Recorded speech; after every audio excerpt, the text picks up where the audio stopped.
Student, मैं हूँ रीना।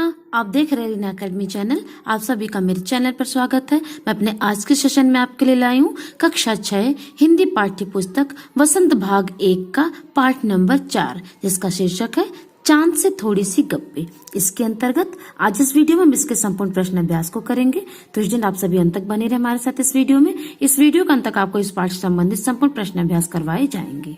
कविता से आप पहने हुए हैं कुल आकाश के माध्यम से लड़की क्या कहना चाहती है कि क चांद तारों से जड़ी हुई चादर ओढ़कर बैठा है। ख चांद की पोशाक चारों दिशाओं में फैली हुई है। तुम किसे सही मानते हो? तो इसका उत्तर हम लिखेंगे। मेरे विचार से सही उत्तर है ख चांद की पोशाक चारों दिशाओं में फैली हुई है। अब नेक्स्ट हमारा प्रश्न है इसमें। प्रश्न नंबर 2, कवि ने चांद से गप्पे किस दिन लगाई होगी? इस कविता में आई बातों की मदद से अनुमान लगाओ और इसका कारण भी बताओ। तो दिन और कारण, तो दिन है पूर्णिमा का, इसका कारण है इस दिन चांद पूरा गोल दिखता है और अष्टमी से पूर्णिमा के बीच चांद धीरे धीरे बढ़ता है, पूर्णता को प्राप्त होता है। प्रथमा से अष्टमी के बीच चांद घटता जाता है। तो इसका उत्तर हम लिखेंगे। हमारे विचार से कवि ने चांद से अष्टमी से पूर्णिमा के बीच गप्पे लगाई होगी, क्योंकि पूर्णिमा के दिन चांद पूरा गोल दिखता है, अष्टमी से पूर्णिमा के बीच चांद धीरे धीरे बढ़ना शुरू करता है और पूर्णता को प्राप्त होता है, और प्रथमा से अष्टमी के बीच चांद घटता जाता है। अब नेक्स्ट प्रश्न है हमारा इसमें। प्रश्न नंबर 3, नई कविता में तुक या छंद के बदले बिंब का प्रयोग अधिक होता है। बिंब वह तस्वीर होती है जो शब्दों को पढ़ते समय हमारे मन में उभरती है। कई बार कुछ कवि शब्दों की ध्वनि की मदद से ऐसी तस्वीर बनाते हैं और कुछ कवि अक्षरों या शब्दों को इस तरह छापने पर बल देते हैं कि उनसे कई चित्र हमारे मन में बने।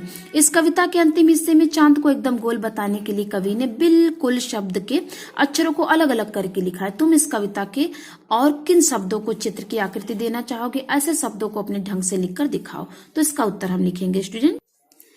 गोल मटोल, इसको हमने अलग अलग करके लिखा। गो ल म टो ल। घटते घ ट ते।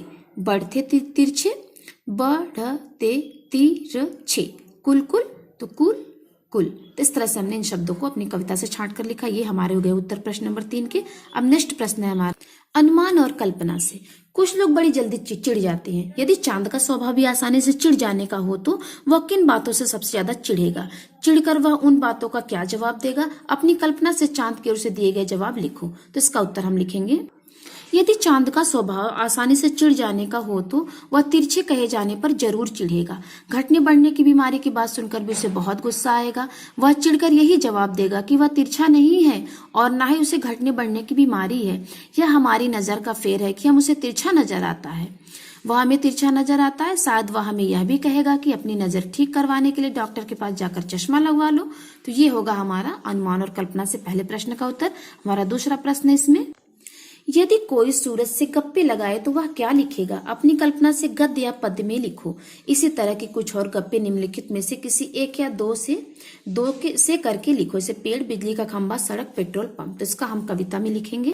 सूरज से गप्पे। अरे सूरज भाई, इतने क्यों नाराज हो?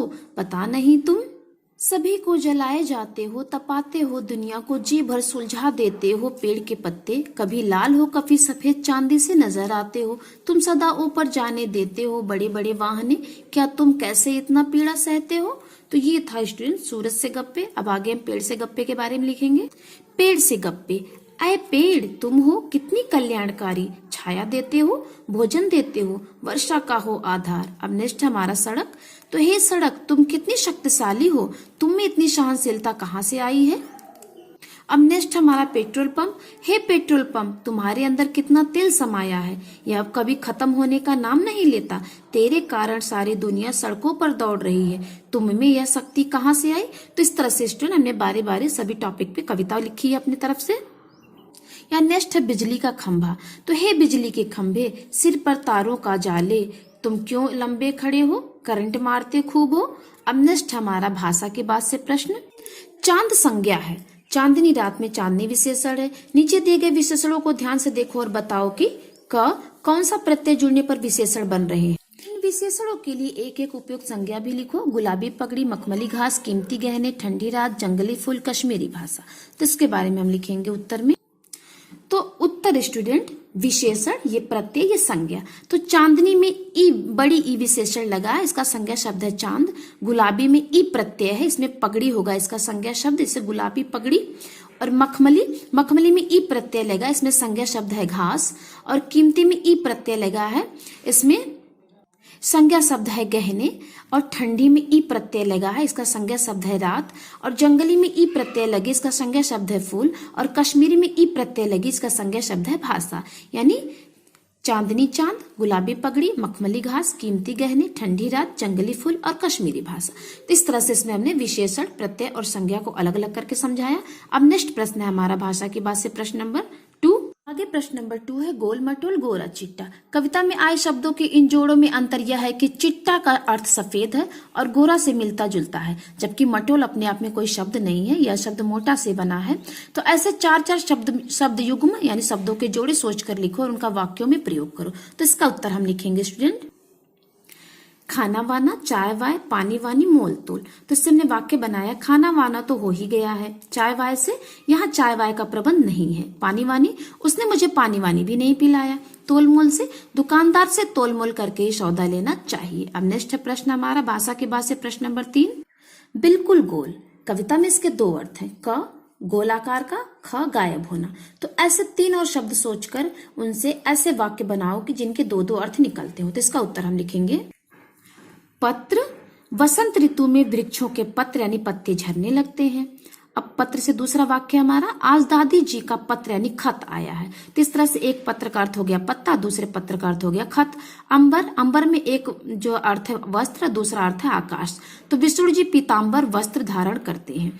चांदनी रात में अंबर यानी आकाश की शोभा निराली होती है। अब नेक्स्ट हमारा शब्द है इसमें कनक। तो कनक पे एक अर्थ है स्वर्ण यानी सोना, दूसरा अर्थ है धतूरा। तो यह हार कनक यानी स्वर्ण से बना है और कनक यानी धतूरा खाने से व्यक्ति पागल हो जाता है।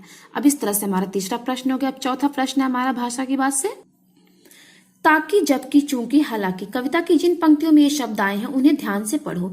ये शब्द 2 वाक्यों को जोड़ने का काम करते, इन शब्दों का प्रयोग करते हुए 2-2 वाक्य बनाओ।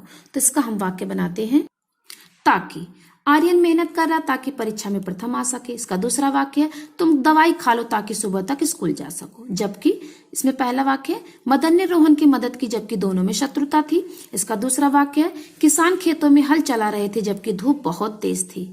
अब नेक्स्ट है चूंकि। तो चूंकि मैं बीमार हूं इसलिए स्कूल नहीं जा सकता, यह हमारा पहला वाक्य है। दूसरा वाक्य है, चूंकि उसे स्कूल जाना इसलिए वह घर से जल्दी चला गया। नेक्स्ट हमारा शब्द है हालांकि। जिससे हमने वाक्य बनाया, हालांकि इस साल वर्षा कम हुई फिर भी फसल अच्छी हुई। दूसरा हमने वाक्य बनाया, हालांकि तुम्हारी बात सही है परंतु कोई नहीं मान रहा। अब नेक्स्ट प्रश्न है इसमें हमारा भाषा की बात से प्रश्न नंबर 5। गप, गपशप, गपबाजी। क्या इन शब्दों के अर्थों में अंतर है? तुम्हें क्या लगता है? लिखो। इसका उत्तर हम लिखेंगे, इन शब्दों के अर्थों में मामूली सा अंतर है। गप का अर्थ होता है हल्की फुल्की बात, गपशप का अर्थ होता है बातचीत समय काटने के लिए, गपबाजी का अर्थ होता है बातें बनाना, व्यर्थ की बातों में समय बिताना। अब नेक्स्ट आगे कुछ करने को शीर्षक के अंतर्गत, पृथ्वी के चारों ओर परिभ्रमण करते हुए चंद्रमा भी पृथ्वी के साथ साथ सूर्य का परिभ्रमण करता है। इन्हीं दोनों परिभ्रमणों से वर्ष और मास की गणनाएं होती। सामान्यतः 30 दिनों के महीने होते जिन्हें चंद्रमा की वार्षिक गति को 12 महीनों में विभाजित करके निर्धारित किया जाता है। 30 दिनों में 15-15 दिनों के 2 पक्ष होते हैं। जिस 15 दिनों में चंद्रमा बढ़ते बढ़ते पूर्णिमा तक पहुंचता है उसे शुक्ल पक्ष, और जिन 15 दिनों में चंद्रमा घटते घटते अमावस्या तक जाता है उसे कृष्ण पक्ष कहते हैं। इसी तरह एक वर्ष के 12 महीनों में 6-6 माह के 2 अयन होते हैं। जिन 6 महीनों के मौसम का तापमान बढ़ता है उसे उत्तरायण, और जिन 6 महीनों के मौसम का तापमान घटता है उसे दक्षिणायन कहते हैं। संवत के 12 महीनों के नाम इस प्रकार है, चैत, बैसाख, जेठ, आषाढ़, सावन, भाद्र पक्ष, अश्विन, कार्तिक, मार्गशीर्ष, पौष, माघ, फाल्गुन। अंग्रेजी कैलेंडर की वार्षिक गणना सूर्य के चारों ओर पृथ्वी के परिभ्रमण की अवधि के अनुसार 365 दिनों की होती है। इसके महीनों की गणना पृथ्वी के चारों ओर चंद्रमा के परिभ्रमण पर आधारित नहीं है। इसमें वर्ष के 365 दिनों को ही 12 महीनों में विभाजित किया गया है। इस कैलेंडर के सभी महीने 30-30 दिन के नहीं होते। अप्रैल, नवंबर, जून, सितंबर इनके हैं दिन 30, फरवरी है 28 दिन की, बाकी सब 21। तो नीचे 2 प्रकार के कैलेंडर दिए गए हैं, इन्हें देखो और प्रश्नों के उत्तर दो। तो ये है कैलेंडर, इस आधारित प्रश्न है। ऊपर दिए गए कैलेंडरों में से किस कैलेंडर में चंद्रमा के अनुसार महीने के दिन दिए गए हैं? इसका उत्तर हम लिखेंगे, ऊपर दिए गए कैलेंडरों में से पहले कैलेंडर संवत 2063 या 63 में चंद्रमा के अनुसार महीने के दिन दिए गए हैं, यानी 2063 में। अब नेक्स्ट प्रश्न है हमारा,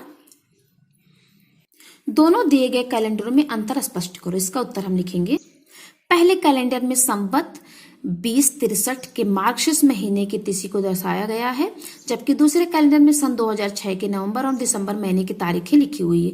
पहले कैलेंडर में महीने को कृष्ण पक्ष और शुक्ल पक्ष में बांटा गया, जबकि दूसरे महीने में ऐसा नहीं है। ये हो गया इसमें अंतर दोनों कैलेंडरों का। अब हमारा तीसरा और लास्ट प्रश्न है इसमें, कृष्ण पक्ष और शुक्ल पक्ष का क्या अर्थ होता है। इसका उत्तर हम लिखेंगे, जिन 15 दिनों में चंद्रमा बढ़ते बढ़ते पूर्णिमा तक पहुंच जाता है उसे शुक्ल पक्ष, और जिन 15 दिनों में चंद्रमा घटते घटते अमावस्या तक जाता है उसे कृष्ण पक्ष कहते हैं। तो स्टूडेंट, ये हमारे पाठ का संपूर्ण प्रश्न अभ्यास पूरा हुआ। तो मिलते हैं हम आपसे अपने अगले वीडियो में, तब तक के लिए धन्यवाद।